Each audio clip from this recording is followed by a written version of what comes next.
নমস্কার বন্ধুরা, একটা ট্র্যাডিশনাল রান্না, এটা ধোকার ডালনা।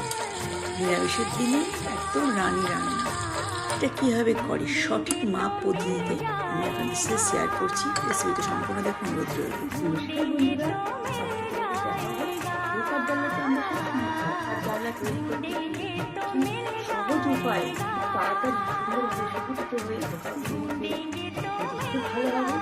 সরল রেসিপি সন্ধ্যা খাবার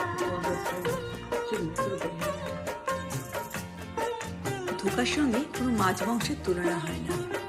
একটা অসাধারণ রান্না। 7-8 ঘন্টা ছোলার ডালটাকে ভিজিয়ে নিলাম। এখানে ঝাল যারা ভালোবাসে বেশ খানিকটা কাঁচা লঙ্কা আদা দিয়ে ভালো করে একটা মিহি পেস্ট বানিয়ে নিলাম।